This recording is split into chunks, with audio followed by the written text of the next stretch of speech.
What up, guys? Welcome to the Chewjitsu podcast. Today's episode, we're going to talk about the idea of being too nice in jiu-jitsu. I think this is something I talked about this in one of my emails and one of my videos, and it really struck a chord with people. And it's something that I see a lot of times in just in training, where people are like so apprehensive to put people in uncomfortable spots. And it makes sense because, when you think about what we do on a day-to-day existence, right? If you live in most parts of the world, you're not smashing people's face into the ground, right? It's not something that unless for some reason something bad's happening. And so you typically don't do that as a casual thing. But in jiu-jitsu, like, you very much have to be okay with doing that. But there is a point where you kind of cross the line. And so what we're going to do is we're going to talk about the idea of being too nice. We'll talk about when you're crossing the line. And also, if you're one of those people that struggles to access that assertiveness, that technical aggression, where you're applying your will to someone else. We'll talk about how to deal with that. And hopefully this is helpful to you in making yourself more technically aggressive.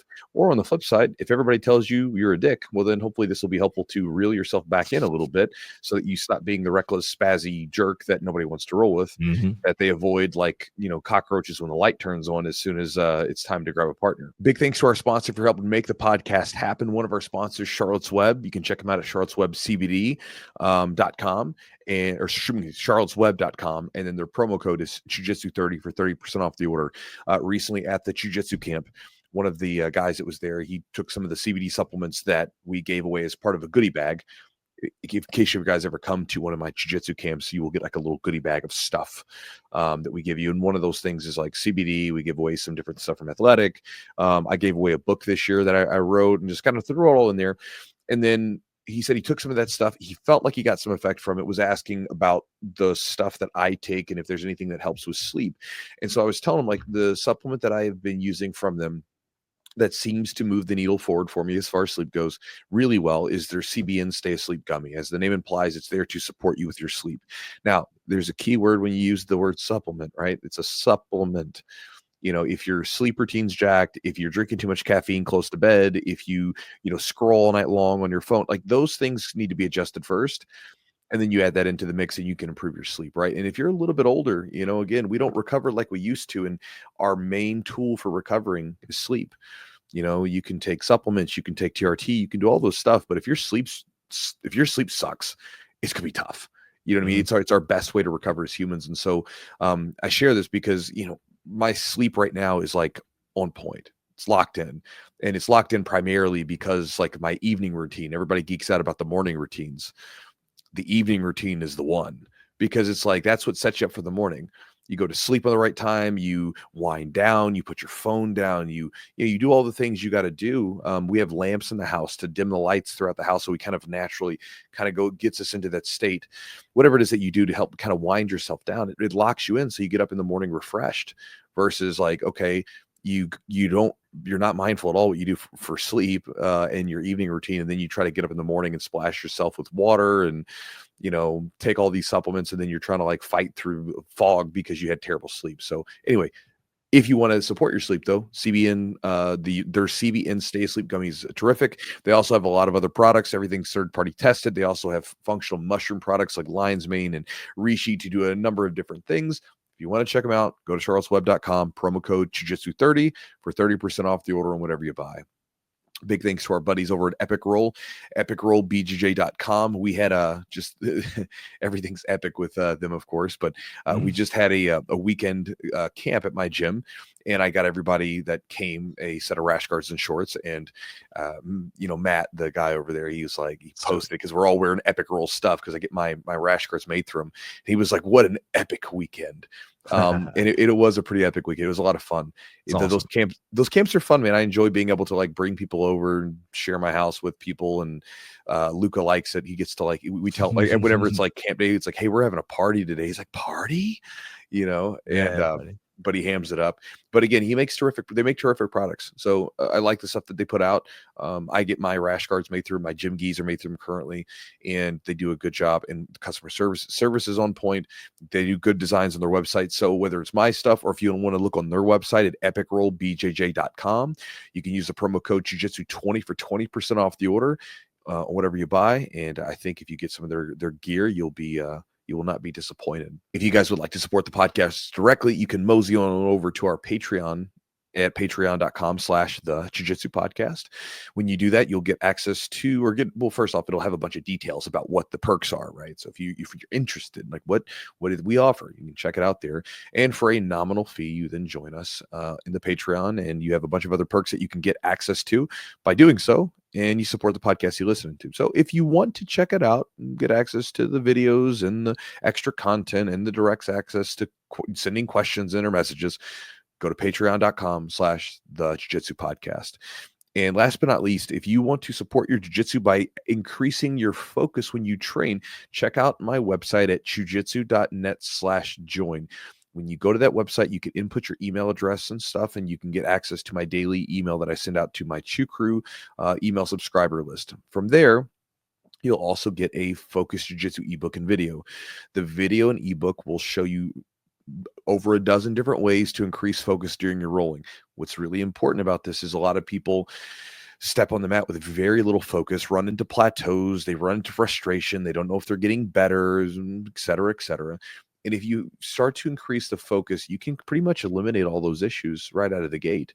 And it makes your enjoyment of this thing that you're doing a lot more fun and a lot more enjoyable. And I recommend it to everybody. So again, just increasing focus is important, and it'll show you some different ways to do that, whether you're a white belt or a black belt during your open rolls. So you don't even need extra time to drill or anything like that. You can check it out at chewjitsu.net/join.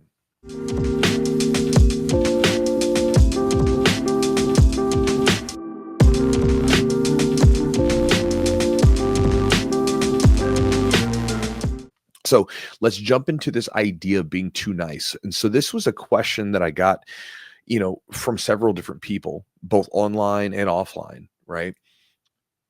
One of my students, she's a competitor. She's competed before, and she was struggling with this.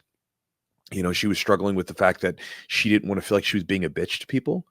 Her words, not mine, by being a little rough with them. But I told her, I was like, you're going to compete. You got to be rough. You have to be. There's no choice. And then also too, I was talking to someone during one of the classes, and we were doing this pressure passing stuff. And they're like, oh, I'm just trying to be nice to them. I don't want to be too heavy on them. You see this a lot from new people. I don't want to be too heavy with them. And you have to kind of coax people like, hey, this is part of it. I jokingly say, like, when we're practicing some pressure passing moves, I'm like, if this right here, this little bit of pressure that you're putting on this person, if this makes them not want to train jiu-jitsu, then this is the wrong sport for them. I mean, unless you're like 300 pounds and you're rolling with like a 110-pound person, if you're even remotely in the ballpark of the same weight, if they can't handle a little pressure, wrong sport, wrong martial art. So it's okay. And also too, we have to, get people used to this pressure. The only way to get comfortable with this really uncomfortable stuff is to be in these spots, right? So again, kind of going to it, a lot of people when they come into jiu-jitsu are too nice. Now there's the other aspect of people being reckless, and we'll kind of talk about them too. We're reckless and super spazzy, overly aggressive, but a lot of people struggle with the opposite. They struggle with being too nice. They don't want to be mean. They don't want to make people feel uncomfortable. And then when they roll, they come to grips with the fact that they're not able to assert themselves on the other person. And if you think about what combat sports are, it's you asserting your will on another human being. That's what it is. And so you have to learn how to not be so nice. And we'll talk about some different ways on how to do that today on the podcast. Yeah, it's a strange thing if you've never been in that close proximity with someone. And then you are forced, like we talk about pressure all the time, like putting pressure on someone is so important when you're passing guard, whatever it is. It's like if you don't apply the appropriate amount of pressure in the right ways, well, you're not going to be successful in your techniques. A lot of them, even if how you're controlling your opponent, maybe you're not putting direct pressure, but you're having grips and using those grips to apply pressure, keep them into, on the mat. So it's hard because it feels kind of, I don't know, you're controlling someone, but that's the point of it. Like you're saying, like that's the whole point. If you don't put pressure, you can't control. So I think that what a lot of people worry about is they worry about being, again, lack of a better term, being a dick. They know that they're supposed to go, but there's this early on, there is this sort of testing to understand the boundaries. Yeah. Right? Like we have to test to figure those out. You don't know those when you come into them. You have to feel those boundaries and know. And so there's normally, that's okay. And so people that come from more of a naturally more passive standpoint, they tend to struggle with finding those boundaries because they're nervous.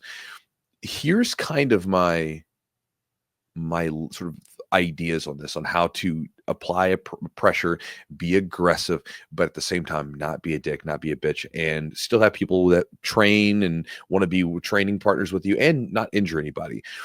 So the first thing is, what is the technical aim of what you're doing? Right? Is there a technical purpose for it? So Mm. I'll give you some examples. This weekend, we were going over some pressure passing, and in some cases, we were being really heavy on the face or the body in certain specific positions. It was done very intentionally. Sometimes it was to get the weight off of the hips so that this way, when you're advancing to mount, you don't get rolled. Sometimes it was to pin the person and to stop them from being able to turn into you, right? There was a very specific aim. You weren't just squeezing the person to squeeze them. Also, too, there was a match that I had just recently, about a month ago at the time of recording this, and the guy that I was going against was a really good buggy choke guy, and I knew this. And there were a couple times where he got into a situation where he's pulling on me, and I'm forearming him in the neck. And I mean, I'm driving that forearm into his neck to create a frame. Now, I'm not driving the forearm into his neck to just be mean. I'm doing it because I'm trying to create some space so I don't get choked. And then as soon as he let go of his grip, I let go of the forearm in the neck. It's just the way it is. I remember one time there's a really long guy that used to train with us, and he put me in a body triangle from the bottom of guard, which was really annoying, and I couldn't break it out. So I went to a forearm in the neck and grinded my forearm into, I'm not like driving it hard, but I put pressure on that forearm in his neck. And as soon as he let go of the body triangle, I let go of the forearm in the neck. It's like there's a purpose for it. It's not me being mean to them. Right? There's a purpose for it. And sometimes, and I just say this with you, sometimes you can get people to do what you want them to do by being a little bit, by putting in them in uncomfortable situations. Mm-hmm. Right? Like if you think about like putting pressure on someone, a lot of times pressure can get people to wilt and just let you pass. They're so like tired of being smashed down that they're like, just please get out of that position. And so sometimes you can kind of get compliance through that pain. Get for technical purpose doesn't mean we're being mean to them. We're just doing it for a very precise thing. Um, this is why I always say it's like there's a difference between like just reckless aggression and assertiveness. What I think most people want is that technical aggression, what I consider assertiveness. You're asserting yourself on the person. Another question to ask yourself is, when you're doing something that is causing discomfort to the other person, where is it coming from in you? Again, does it come from a technical aim? Does it come from advancing your position? Is there a thought out purpose for it? Or are you just frustrated? Because there are times where people go into the gym and what do? They get frustrated at some point, and sometimes their emotions can get the better of them, and they like will squeeze someone really hard, whatever. But there's no technical aim. They're just grumpy. They're pissed off. I've seen it happen plenty of times. Done it before myself. Mm. That's when you're in the wrong. That's when you're going into a place you don't want to be. Because when you start to do that, that's when you just need to step up, step off the mat, chill out, come back when you're good. It's not the right place to do it. And I think that's kind of where you start to get into the sort of asshole territory, when you forget that even though you're going hard on this person, it should be for a technical aim. And if you're getting emotional about it, you should probably chill out, because that's when you start risking injury. I would tell you that me and any of my black belt training partners, when we go hard, I mean, we can beat the snot out of each other just fine. And we typically don't injure each other. Everything's done for a very clear reason. I know why I'm doing something. They know why they're doing something. And, you can be in the middle of putting pressure on someone, and for a moment, maybe they slip into a weird position and you just stop because you're like, oh, well, I wasn't trying to do this. You okay, bro? Yeah, I'm good. Okay, keep going. That kind of thing. So you can train this way and keep each other incredibly safe. It just goes back to, why are you doing it? And I think that's kind of the place where people forget. They don't know How do why you they're doing it. Yeah, how do you so as a coach, maybe like you're watching class, you're running class, you're watching some rolls. Mhm. How do you spot it? So for somebody maybe that's not sure if it's just like, hey, this person's just overly aggressive, or if they have bad intent, is there a way that you kind of spot it, or the way you kind of start to get your attention on it? You can notice it when you see it. It doesn't happen all that often, but you can watch someone's body language. At least I can, and you can tell when they're hot. And by hot, I mean Okay. like hot-headed, when they're angry. There was one time years ago, um, I remember it was like one of our morning classes. I watched two of the guys, and they're normally super chill, and all of a sudden they got going, and their movements turned like it was like watching a competition roll. You could tell they were Mhm. getting aggressive. You could hear this like like almost like heavy breathing. You're like, whoa. And I'm like, you guys all right? And they didn't answer. Like they were just getting after each other. And I broke it off, and they were pissed for like 5 seconds, and then they like cooled off. So you can see if you're wise enough, you can tell the rigidity and the tenseness and how whatever they're going.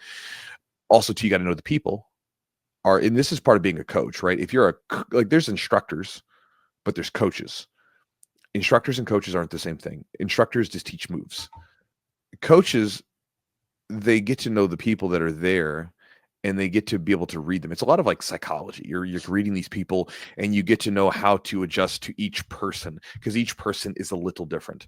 You know, the way that maybe I would coach Eugene, right, is different than the way maybe I coach Justin, or the way that I would coach Brandon Reed, or whatever. You know, I remember at Nogi Worlds a couple years ago, there was a situation with Brandon Reed where, you know, he was pissed about something, and, you know, I kind of retorted back with something that was kind of abrupt, and was like, essentially in a nice way telling him to check himself. And he just completely just was like, "You're right." Boop, boop. Now, I knew Mm. he could handle that, because I know him. I was like, I know he can do that. But then there's other people where we might have to sort of take a more roundabout way of doing that, a circuitous way of going around that, right? So you have to know the people. So you can tell when someone's being out of character, when they're being more aggressive, and you're looking at him, you're like, this isn't normal for this person. A Mhm. lot of times what I think people who are really aggressive, I don't think that they do it intentionally. I think that they're just going. And a lot of times there's a lot of things that can influence that. It could be prior training. Like we've have guys who were used to just be pure MMA guys, and their nervous system is just wired that way. Like Jeff Alexander, golly, man, like when that guy first started rolling, he was a pure MMA guy doing jiu-jitsu, and it's like everything was explosive. There was no flow of Right. anything. Right now he can The flow. pace is totally like it's And it different. wasn't even, I mean, it was a pace, but he was just like explosive. There was no chill flowing. It was like everything was just boom, double leg, boom, big submission, boom. Then he learned how to slow down. Now he's got this flow ability, but he still has that if he needs it, right? He has the ability to undulate between his intensities. Mhm. So there's also things like trauma, right? Like if you get onto the mat and you've had like some physical trauma in your life, you might get on there and your nervous system is just wigging out. And you're not being aggressive because you're trying to be. Your body's just not sure what the hell's going on. There's a lot of things Right. that influence it. So I think a lot of times as coaches, you really have to sort of know that person and kind of get a read for like what's going on with them and why they may be that way. And then you can kind of tell. But generally speaking, you can kind of tell when someone's being that way, versus when they're just being kind of reckless and they're just new and they don't know what they're doing, or they're going really fast, but they don't mean anything by it, versus when someone's intentionally being a certain way. Generally, you can spot it. You know, it's like one of those things, you know it when you see it. You kind of know it when you see it. You can look at their body language. Sometimes their facial expressions can change a little bit, where they go from being like focused to like they're gritting their teeth and they look like they're angry almost. Mhm. There's some different stuff. Yeah, I think about it as like maybe someone would, they know, if you're seeing that um, kind of aggression coming from a negative place, you can kind of tell, like, you know how much pressure to put on somebody to hold them, how much you need, and you can give them a little extra, and a little extra can be more painful. And you can kind of see sometimes people just really digging in. You know, you got the position by this much pressure, but you're adding a little more, and you kind of build a little bit on top of it. So I think you can definitely tell, you can feel that.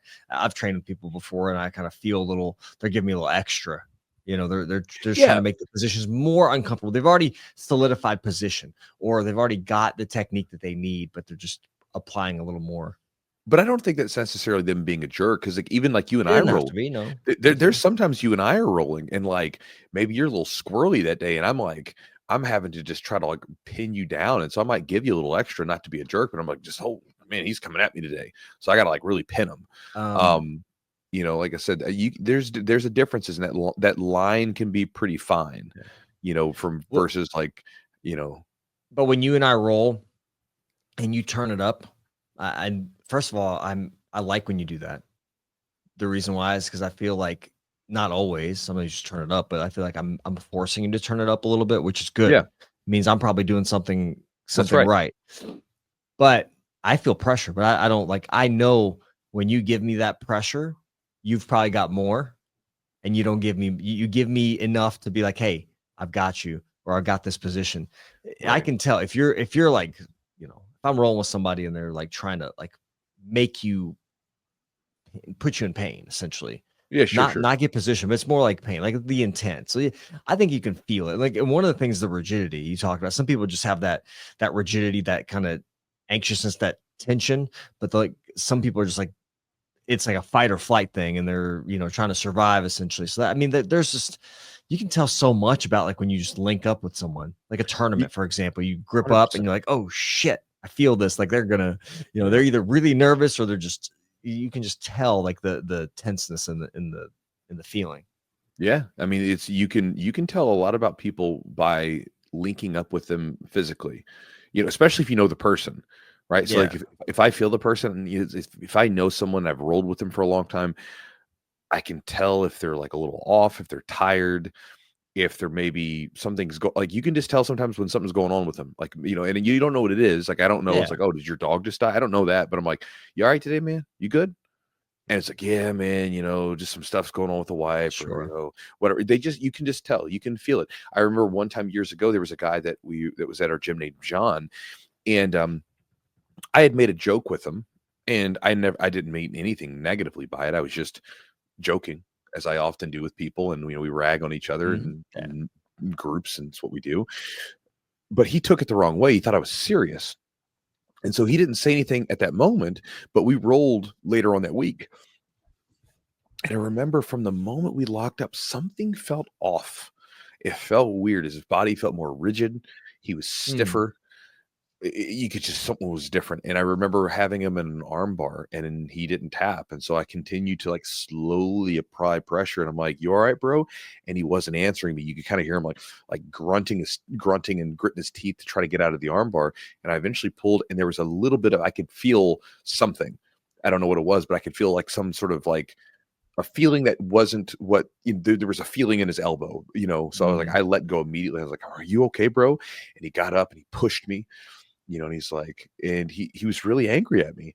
And then I was like, "Dude, what's going on?" And he, basically was saying, "Hey, you said this thing to me the other day and whatever." And I told him, "Yeah, bro, I was joking with you, man, and I didn't mean it, whatever." And then instantly he stopped, and he was like, "Oh man, whatever." And then I remember we were sitting back, like kind of sitting side to side on the wall afterwards after we cooled down, kind of making amends. And he said, "Hey, bro, thanks for not kicking my ass." But I could tell from the moment we were all, I was like, something's off, man. Something is different, So Yeah. yeah, you can feel that about people's bodies, and um, you can learn a lot about people sometimes by the way they roll. There's one guy that's in the gym, and I remember talking to him, and this goes back to being a coach, right? Knowing people's stuff. Nice guy. If you talk to him, very soft spoken, very reserved. But when you would roll with him, he's gotten a lot better, by the way. When you would roll with him, you'd feel this like tension, really tense. Blue Like, belt? yeah, One of our yeah, blue belts, huh? I know what you're talking yeah. about. Really tense. Comes in at 6 p.m. Class. Correct. Really Yeah. tense. And I talked to him. I said, "Hey, man, like just whatever." And I'm getting him to chill out, whatever. Well, I remember talking to him on the wall one day. I feel like that's where most of the deep conversations I have in the gym are, right? Sitting on the wall Yeah. side to side. I said, "Why did you start training?" And he said, "For different reasons, but one of them was for anger management." He's like, man, I got to deal with just anger issues. Like I just get really angry. I fly off the handle, whatever. I'm like, oh, that explains something, It because here does. you have this mild mannered, reserved guy that doesn't look like he has an angry bone in his body, but then when you would lock up with him, his nervous system is wound tight, and he's like squeezing, and his body's very tense and rigid. Stares at you.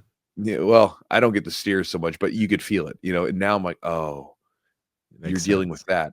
And now actually he's gotten a lot better. He's much Yes. looser. His jiu-jitsu is getting better because he's able to think and stay relaxed. And so you can see it affecting that. But again, you can see sometimes where you can take someone who's very relaxed and very chill, and then you get them in a position and they're ultra aggressive, and you're like, ooh, beneath the surface, there's someone else there. Right. Mhm. And Yeah. I think it can be a beautiful thing because, like in that situation, he has an anger issue. He has that ability to like fly off the handle. And so a lot of people will try to, this is like what Jung would talk about, like your shadow, right? Everybody's got a shadow side. Everybody's got like dark stuff about them. And most people in modern society try to like bottle it up, act like it's not there, wag the finger at other people's issues and say, "Oh, Uh-huh. look at Yeah. you. I don't have it. There's nothing wrong with me." And then at some point it comes just spewing out at the wrong times. But doing things like jujitsu, it gives you a chance to like mess with that a little bit. You get a chance to feel that anger and deal with it. Because I had the same thing when I was younger. I would be very quick to be very angry and Yeah. just for dumb stuff. So it gives you a little chance to deal with that a little bit and get used to wielding it.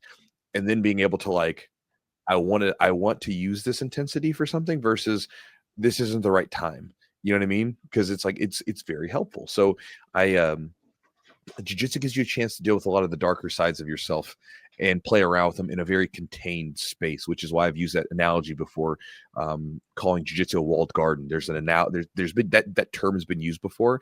There's Yeah. a book called Iron John, and in the book Yeah. Iron John, he talks about this idea in it's a metaphor in one of the parts of the story of a walled garden. And the idea behind the walled garden is you have these walls around the garden, and within the garden you have like the light, the sun coming down, you have the dark soil, right? You have the whatever, and then you have the life-giving effects of water, right? So you're giving something, and then with your toil and your effort, you create something new. You create this plant, you create this garden, whatever.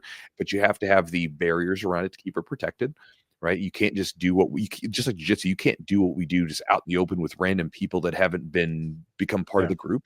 Yeah. You have to have people you can trust, and it gives you a place where within that space you can deal with all this stuff that's going on with this, because all of us have baggage, right? So yeah, long rant there, but yeah. Well, it's just yeah. So I mean, there's not many places where you can kind of release some of that tension, but you got to do it in a way that's controlled, in a way that's, um, taking care of your training partners. I Hmm. think it's nothing wrong with being aggressive and applying pressure. It's just, are you doing it in the right way? Are you placing pressure in the right places? Right, that could be a thing. Like, are you putting pressure just to put pressure, or are you actually doing something deliberate? When we did the jiu-jitsu camp this past weekend, we were doing that pressure passing, that really your kind of old man game, as you say. You're old man kind of, we're cooking them. And there was Hmm. very deliberate places where you put pressure. Now, again, you may change that up a little bit for a tournament setting. You're not trying to be an ass, but you may go under somebody's chin a little more, press into their chin a little more. Maybe it's not something you would focus on as much in training, right? Because if you have to, it's like going up a level essentially. That's more pressure and more uncomfortable pressure. There's places where you can put pressure, still get the results you want. And we're kind of looking at the shoulder and chest area and Hmm. kind of at the neck, but not really so much. So is there like, when you're teaching that stuff, or maybe even like places to put pressure, not to put pressures, that's something you kind of keep an eye on too. Well, so you're right, because you're right in one sense where you say, I might do this in a competition, might not do this in the gym." So I use all the pressure stuff that I do. I'm just maybe a little less intense with it, right? Because it's like the way that I treat a competition opponent versus a training partner, even when I'm going hard, is still very different. Because like when Mm, I'm with an opponent during a match, I mean, for that 5 to 6 minute match that I have, I'm not going to try to injure them. I'm not going to try to hurt them. in no sense of the word. I mean, it's like I'm not out to get them, but I'm not worried about them, right? Does that make sense? I'm not worried about them. Like I might club you over the head really hard. I might throw you around. I don't care. And I know you'll do the same to me. Mhm. But with a training partner, no matter how hard I go, I'm always in the back of my head looking out for him. There's times where like I might be in the middle of like going, boom, I accidentally like knee them a little bit in the face as I'm coming through. Now in a match, I wouldn't stop. I was just like, whatever. If the ref stops me, stops me. But otherwise, like, we're gonna headbutt each other, we're gonna knee each other, elbow each other accidentally. It happens sometimes. You just keep going. Right. But if it happens in a roll in the gym, I'm gonna stop immediately, bro. You okay? And that's what I do. Because again, I'm looking for longevity's sake. So even if I'm training hard, I'm looking for longevity. If you're like a 20-year-old competitor or something, maybe you train at a place and you guys just do that. That's okay. For me, I'm like thinking about me and my guy that I'm training with. I want us to be able to do this for like the next 20 plus years when we're old farts, right? And you don't do that if you just run each other's body ragged. And so, yeah, there's things that I don't do to turn it up. But that said, I still apply a lot of pressure. In that position that we used at the Jiu-Jitsu open camps or the Jiu-Jitsu camps, I 100% use that all the time. And I kind of use it sparingly because it makes the rounds less fun for the people, for them and me. But I do it periodically to keep that skill sharp. Yeah. Where I change is just like you said, I might go up to about like maybe 80% during a roll. I'm just not going to go up to that next like 90, 95% level where I'm really squeezing and trying to like break their face or something with my shoulder. Not that I'm trying to break someone's face, but you know what I mean? Like putting massive pressure on their face. You just always kind of keep that in mind. Also, you have to use a little bit of discernment when you use things like pressure or discomfort. So for instance, if I'm a 210-pound black belt who's been training for 20 some odd years. If I'm rolling with a 110-pound female, probably not going to put that same pressure on her. Yeah. Even my one of our black belts, Kata, an incredibly talented woman. But she's like she's rolling. She's like 120 pounds. Maybe she's a little bit more right now after the baby, but she's a small woman. Like even with her being super talented and being very, very good, I'm still not going to collapse on her like I would a 210-pound male, right? Also, if I'm rolling with dudes, if it's a brand new guy, I might let him move a little bit more. I might put him in a bad position, but I might let him work a little bit more. Versus if it's like another guy who's another black belt who's comparable, they're a black belt. They should be able to handle it. But even then, if they're injured or maybe nursing something, maybe I take it easy, right? So again, you have to develop these gears. Like if you think of like a car shifting, it's got first gear, second gear, third gear, whatever. You have to have these ability to shift in and go harder or go lighter. You can't just have like one speed in jiu-jitsu. You have to be able to play around with this. And I think that's something that, you have to develop that. You have to develop that over time. But again, you can still add lots of pressure as long as, the person's able to deal with it. It can be done for a very technical purpose. I remember I got caught in a triangle in a tournament. And so this might have been one of my first tournaments. I think it was my first tournament. And I was caught in a triangle and I put my shin and my knee on their face. I stacked them. I did that. Now, would I do that in practice? No, I would try to use different things to get out. I probably wouldn't get so desperate. If I got caught, then I got caught. It wouldn't be a big deal. But in a tournament, I'm trying to get the hell out. And sometimes I'm going to put that pressure on you. I'm going to stack you, but then I'm going to give you a little extra love by putting that shin on your neck a little bit, and that's just part of it. But like that's kind of like discerning between tournament versus right. I'm not going to treat my training partners like that. I'm not going to do that. If you caught me like that, I'm not going to just literally go balls to the wall and do everything in my power to get out. I'm going to try to get out best I can, but certain things I'm not going to use certain techniques in training, which is that's probably one of those I don't really use that often. But so that goes to a point, Chewy. Like, when would we not use pressure? Is there times? I mean, I know we talked about the smaller grappler size differences? Any other, like, is there a reason you wouldn't use pressure for any other situations you can think It of? just depends on the situation. I think that like, again, for us, what we're talking about today is being too nice, because it's something Yeah. that holds a lot of people back in jiu-jitsu. They're just way too, they're Okay. like super nice people. Of course, like I said, there's times where you're not going to use it. Um, Small person is injured, or you're going for a completely different game plan, because there's times where maybe you're doing guard passing from the outside. You don't need to apply a ton of pressure, right? But again, it's about, and it doesn't even have to be pressure. It's just discomfort, because there's different things where you can put discomfort, make people uncomfortable. But it's just about, when you're in the gym, you do someone no favors by being overly nice to them, as long as they are adequately prepared for the pressure and the discomfort you're giving them. So again, folding up being 215 pounds and folding up a 110-pound woman in a stack pass, bad form. But assuming you have someone that is adequately prepared to deal with what you're doing, it's fine.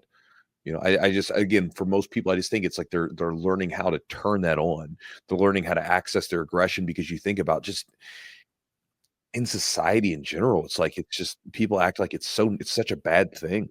You Mm-hmm. see so many people where they try to bottle up their aggression and act like it's something that it's bad. We we think about, like, even like fighting is sort of like a zero tolerance everywhere now, right? Like, back in the days, like, it was seen as like, for instance, boys. It was like, yeah, boys will be boys. Boys will fight sometimes. Now it's like, oh, they can't fight. I'm like, why not? They're going to at some point, right? It's like, couldn't there be a way where we could maybe direct this a little bit for them and Yeah. help them, make it, to me, I think, just personally, this is my bearded opinion, of course, I think the world would be a better place with normalized fighting, because I think that, like, it's a release valve. Think about what it does to us to have some sort of, like, normalized, some sort of So, ritualized fighting. And so I think that a lot of people never get used to accessing this thing where you can, especially when you're training, you're fighting each other without punches, and you're not doing it from a place of being mean to them. You're just doing it from a place of trying to train each other and help each other get better. It's not being mean, right? You're not being a dick, as long as you're doing technique. You become a dick when you're trying to hurt someone or apply pressure because you're pissed at them for something. That's a completely different situation. But when you're just training to use technique and to beat them doing jiu-jitsu, that's just jiu-jitsu. But I think that there's a benefit from, just in general, and this is sort of off topic, but there's just a benefit from people accessing that side of them, because you see it happen over and over again. People don't ever sort of exercise that side of themselves, and then all of a sudden, road rage happens. Someone beats their wife, or they beat their kids, or whatever, versus, if they had some place to take that energy and get used to that, I think it would be a beautiful thing for them. I think it'd be a very helpful thing. I think jiu-jitsu and boxing gyms and things like that are like godsends for a lot of people who have those types of things, where they can learn how to deal with that sort of energy in them. And instead of, society, oh, just, you know, it doesn't exist, or talk your way through it. You can't just talk your way through it sometimes. Sometimes you got to, like, learn how to deal with those things, I think. I agree. Again, my opinion, of Like, course. I agree with it. Like, I was just thinking about, like, man, could we avoid, like, some of these mass shootings, I don't know. Like, cause somebody, maybe, like, you see school shootings, the kids getting picked on, and it's internalized, it takes everything in, and then it comes out in this, like, terrible way, right? What if they had some type of way to express that anger, right? Yeah. Or to let that frustration, who knows? I'm just like I said, this is No, no, just our I'm following opinion, you. but I'm like, God, if, like, some kid that's been just picked on and they started a martial art or boxing, where they can kind of let some of that out, and they have the ability to let out that stuff, and maybe even build some confidence. That's another thing, like, you know, having confidence on the mats, like having the confidence to be aggressive, having confidence to believe in yourself that, you can let some of that stuff out. Like, I think some people don't have the confidence to express that, and they internalize everything, and they're very passive. And you got to have some confidence to go to jiu-jitsu, period, right? Like, you got to have some confidence to just, I think you do, man. I think that's one of the first, that's a very scary and vulnerable thing to do, is actually start jiu-jitsu, where most people nowadays have an idea on what it is. They're not walking in blind. To Mm-hmm. know that, like, you've heard the stories, you're probably gonna get ragdolled. You're gonna get pretty much handled by the 100-pound teenager that with the the swooping hair, like Justin Bieber, like what's his Yeah. name, like Chad. Yeah. That's the thing, man, and you gotta really have the confidence to walk in there, and that's hard to do. Maybe confidence, yes, but maybe just even like because maybe you just have faith in yourself sometimes, which maybe that could be confidence, right? But like just like faith in yourself that like you're not going to be good at this and whatever else, and it's going to be nerve wracking, but you just do it anyway. That's You know, humility too, I think. Like, that's just knowing that that's having a healthy ego, right? possibly, Um, yeah. I mean, yeah, I think about like someone asked me the other day, they're like, "How do you get the fear to go away from?" And they were like talking about like competitions and stuff, and I'm like, sure. "You don't. It never goes away. You always second guess yourself. You always wonder what if. You always wonder about like all these things. You just do it anyway. That's really what you get good at doing, right? Like, and it's like the same thing. Like, it doesn't matter what I'm doing. Any situation that like kicked up a fair amount of anxiety for me at some point, I still feel it almost every time that I do it. Um, but it's like you just do it anyway. You like, you know what I mean? It's like because you understand that as soon as you're doing the thing, the fear goes away because you're in it. The fear exists in the beginning before it because you're thinking. Then once you're doing it, like if you're in the middle of a match, you don't have time to be afraid anymore. You're fighting grips, Mhm. you're going for takedowns, you're defending yourself, whatever. You got to go. So that like what did I read the other day? And I think it's a beautiful term, and I don't know where I saw it, but the antidote to anxiety is action, right? So you just Mm. you just go. Going back to your point, I think about that all the time where you see these kids that are bullied, and then eventually they do something really terrible. Imagine if those kids had developed their skills of fighting and eventually, like, let's say they didn't even win the fight, but they went and got a good lick on the bully, cracked him in the face a little bit, and they got a good lick on him. They maybe had a little fight, got separated. Probably be good for him. You know what I mean? Like, I think about that. If you got a good lick on him, like, I remember some of my friends in, like, school, like, we were people that fought each other, beat the crap out of each other, and we were like, "I'm cool with you, man. We're cool." You Mhm. know? So, like, it's weird how that works. And I'm not saying that's you're gonna solve all the problems with that. I just think that humans have these things that are innate to them, that are just part of who we are, and we try to bottle it up and act like you can't exercise that, and you're like, "But we're gonna." It's like when you have a jiu-jitsu gym and the coach will try to, like, put a rule, and they're like, "Men and women can't date each other inside this gym." I'm like, "Well, good luck with that," right? Because you put men and women into anything, if it becomes co-ed, and they're gonna, like, see each other. Someone's gonna come across and be like, "I like this person, I like them." Mm. I mean, there's stories of prison guards hooking up with the inmates, and I mean, you can't stop it. There's no way you can stop it, right? So you might as well be like, well, it's going to happen. Yeah. Let's deal with it. And I think when you think about fighting, right? Like fighting is going to happen. Yeah. Obviously, it happens with men and women, but men a little bit more so, right? We're a little bit more aggressive. And so I think that, your best bet is to make sure that if you're like a child or something, like they better know how to fight. They don't have to be great at it, but they gotta at least have some of it. They gotta have some basic knowledge of how to deal with it. It sets them up for success later in life, and it allows them to tap into that side of themselves that they may need at some point, or even just that side of themselves that sometimes takes over. Yeah. If they've got like anger issues, or if they're frustrated, or they want to hit things. All right, let's get you into trade. Let's give that a direction. Or you think about like the side of it where you have someone that's very passive and timid. They don't know how to be assertive. Well, it allows them to learn how to do that.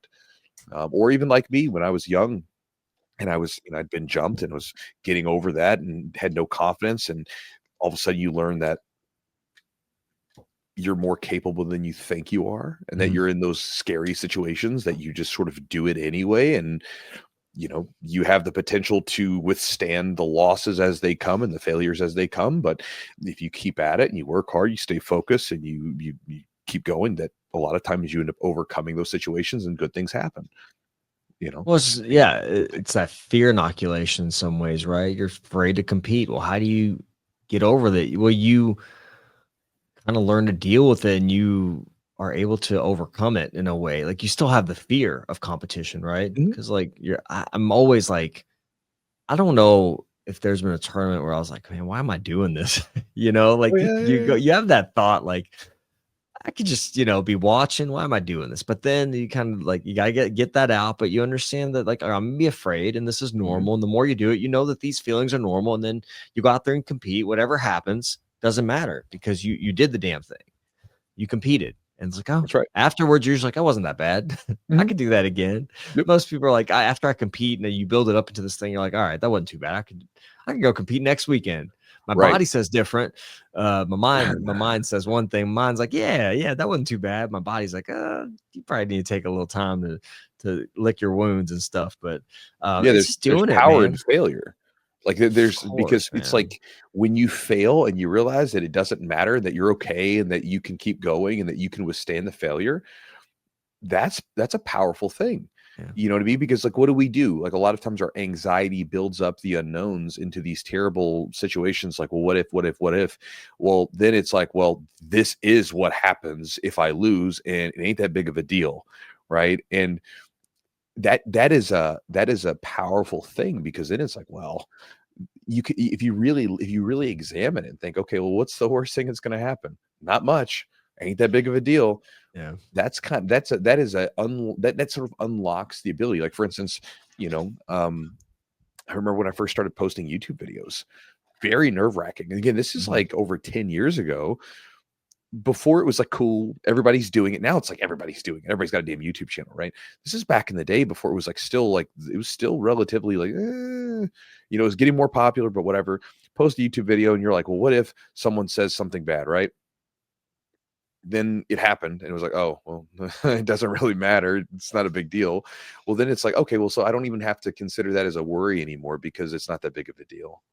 Yeah, and we make those scenarios so much more grand and huge in our minds, and then in the real world and in real life, once it plays out, it's not that bad.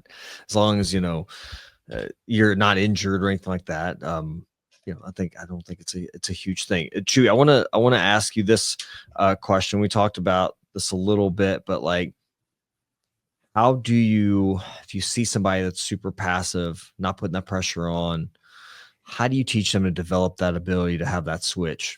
Mm. How do they make the ability to how do they develop the ability? Do you do like positional stuff? Do you put them in the situation? I mean, there's a lot of different things. I can kind of think of a few ideas. What do you think? Like if somebody's just very passive, how do you get them to be more pressure, apply their round and not be afraid to do so? Depends on the person, right? Because you got to figure out, well, why are they worried about it? You Okay. know, like why are they worried about it? Sometimes it's like, oh, I don't want to be mean. Then you're like, okay, then you have to explain that to them it's not being mean, and then you got to Yes. stay on them to like make sure, hey, give me a little bit more. You can use positional rounds, like you can just say like get into hand fighting, whatever. Like I want you to get up there and like I want you to go club them. I want you to push them around and shove them around. I want you to be a little more aggressive. I want you to just feel this and realize you're not going to break this person. It's like people are worried about breaking or hurting someone, and a lot of times it's like you're gonna have to try a little bit harder than that, right? Um, so sometimes it can be that. It can be as simple as Yeah. just like really just staying on them, educating them, getting into it. Sometimes it can be a little bit more difficult, right? But a lot of times, like sometimes there's an issue where people are just their game has become reactive. And so Yeah. you have to like help them zero in, like, hey, what is the technique that you're looking for? Okay, it's this technique. Let's go after that technique. And it doesn't even mean that we're being like super pressure oriented, but we're technically aggressive. We're hunting for something. We're being assertive. We're acting, not reacting. And sometimes it can be as simple as helping them identify that, right?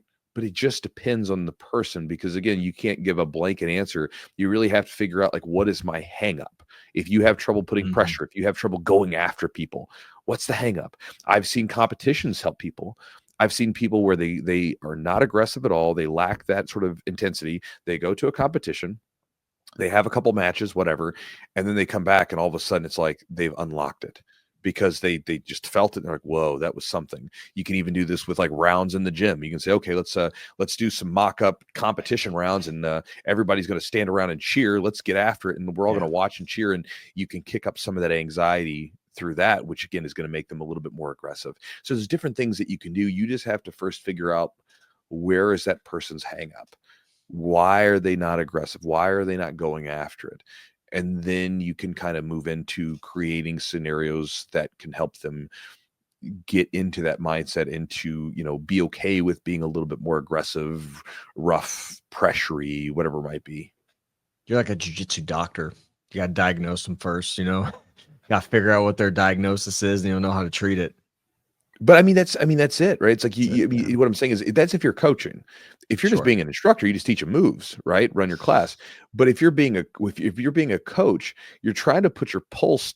You're trying to get a finger on the pulse of what's going on, right? So, for instance, if you come into a class, you might have all these different ideas of the techniques and the drills and everything else you want to do, and then you look around at your room and you're like, not today, Or sometimes you're like, well, I had the intention of doing this, but not today because we need to do this instead. Or, this person's struggling with this. I need to help them out. And like I said, even the way that you talk to them, the way that you talk to the one person may not be the right way to talk to another person because they can't handle that same kind of criticism. Some people, you got to be a little bit more gentle. Some people, you got to be a little bit more barky, right? You just have to be able to adjust it to people depending on what's going on with them, right? And I think that's, again, why you have to dig a little bit and get to know them if you're going to like coach them in that sense. If you're going to coach them through that stuff, you kind of have to like know them a little bit to have an understanding of what's going on, which again is why like when people come in, like I'm genuinely interested in people. So there's that.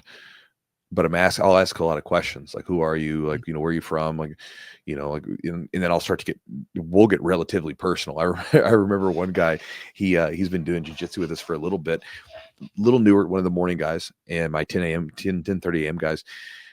And I was like, he was somewhat struggling with like motivation or whatever. And I said, well, how come? How do you mean? And he said, oh, well, are we doing this? I was like, yeah. I was like, I'm asking you the question, dude. Like, let's spill the beans. Let me figure out how you work. Yeah. Because if I'm going to help coach you, it really assists me if I kind of know where your issues are.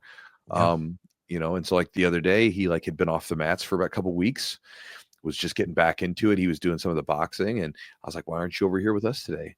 And he kind of like, was telling me why. And I was like, all right, and kind of gave him a couple words. He's on the mats this morning and he's back to it. We're building that momentum back up. But again, but I got to know who that guy is. All right, guys. Hopefully you enjoyed the podcast. I know we took some twists and turns. But again, it's a relatively short topic, right? The key is if you are in the gym, it's okay to put pressure on people. It's part of what we do. If there's a technical aim, there's a reason why you're doing it, that you're trying to advance position, advance a submission, whatever it is, you're generally you're in a good place. It's when you start to allow yourself to get angry, frustrated, that sort of thing. That's when you start to be kind of a dick, and that's when you need to sort of back off, right? Take a step off, come back, and you chill. Big thanks to our sponsors for helping make this podcast happen. Charlotte's Web CBD. You can check them out at charlottesweb.com. It's the website. The promo code is Chewjitsu30 for 30% off the order. As I say with anything with supplements, try it out for yourselves and see what you think. Supplements are supplements. They work for people. They don't work for people. In some cases, some people are more sensitive to them. And again, they're supplements. They're not magic pills. There's no such thing. Even, I was talking to a young guy who was like basically talking about TRT, like hormone replacement. And he was like, oh, but you can just take TRT and you can just do this. Yeah, it doesn't work that way. Even with that in your system, like you still have to do the right things. They can be very supportive, but even then, so supplements are supplements. They do not replace good nutrition, sleep, good lifestyle habits. And so again, that said, if you want a good supplement to throw into the mix that can be useful for recovery, CBD has been one of my favorite ones to throw into the mix. Try it out for a month, see what you think. Promo code is Jiu-Jitsu30 for 30% off the order. Big thanks to our sponsor, Epic Roll. You can check them out at epicrollbjj.com. Again, the promo code is Jiu-Jitsu20 for 20% off the order. Look on their website, see what you like. If you find something that you want to get, save 20% off the order. They make great stuff, everything from gis, rash guards, shorts, you name it, they make it if it's jiu-jitsu related. If you guys want to support the podcast directly, check us out at Patreon, patreon.com/the Jiu-Jitsu podcast. We have a whole thing on there with perks, special videos, exclusive podcasts, the whole deal. You guys know how this works. It's not new. But again, it's a nominal fee. Supports the podcast, help us keep coming to you each week, and you get a bunch of extras. So check it out at patreon.com/the Jiu-Jitsu podcast. And last but not least, check out my daily email that I send out, and I will give you a free ebook and video that goes into 12 different strategies on adding more focus to your open rolling. So a lot of people don't have time to drill. They don't have time to come in and do extra repetitions and so forth and so on. But everybody typically naturally rolls on some level. And so it's a way to get more from your focused training, or more focus from your training, so that you can make improvement, have more enjoyment with this thing, stay motivated, that whole thing. So check it out at jujitsu.net/join. And guys, I think with that said, we're done. Appreciate you all for being here and your continued listenership. Hopefully you got something from it. Shoot us a message if you enjoyed it, or if something stuck with you, give you a good idea to chew on. We'll talk to you next week.